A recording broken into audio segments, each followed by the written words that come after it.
స్కూళ్ళల్లో స్టీల్తో తయారు చేసిన బెడ్లు తయారు చేయలేని పరిస్థితుల్లో తెలంగాణ పారిశ్రామికవేత్తలు ఉన్నారా?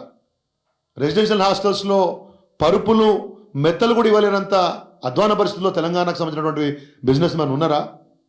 వీటిని కూడా గద్దల్లాగా టెండర్ నామ్స్ పేరుతోటి ఓపెన్ టెండర్ల పేరుతోటి మీరు మరి తన్నుకొని పోతామంటే చిన్న స్థాయి బిజినెస్ మ్యాన్ ఎట్లా బ్రతకాలి? వాళ్ళ పరిశ్రమలు ఎట్లా ఉండాలి? ఇది ప్రభుత్వం ఆలోచించాలి. 15,000 16,000ల్లో అయిపోయేటటువంటి ఒక బెడ్ని 33,666 రూపాయలు కోట్ చేసినారంటే, దాన్ని ఏకపక్షంగా అంగీకరించినారంటే, నార్మల్గా L1 L2 వస్తుంది కాబట్టి టెండర్ ముందుకు పోతుంది కాబట్టి వీళ్ళు కొంతమంది పార్టిసిపేట్ చేసి ఉండొచ్చు. కానీ టెండర్ నామ్స్ ప్రకారం 6 నెలల్లో కంప్లీట్ చేయకుంటే కూడా మళ్ళీ అగ్రిమెంట్లు కంటిన్యూ చేసి దాంట్లో రాసుకున్నారు ముందే 5 సంవత్సరాల రూపులో ఎప్పుడు మళ్ళీ మేము అడిగినా ఇదే రేటుకి ఇవ్వాలి. సరే, అవన్నీ ఉంటాయి. ఇవన్నీ కూడా ఎందుకు అంటున్నాను, ఇవాళ నీకు అవకాశం వచ్చింది, పర్చేజ్ అయిపోయింది. కానీ పర్చేజ్ చేసేటప్పుడు ఆ రేట్ ఎవరు నిర్ధారించారు?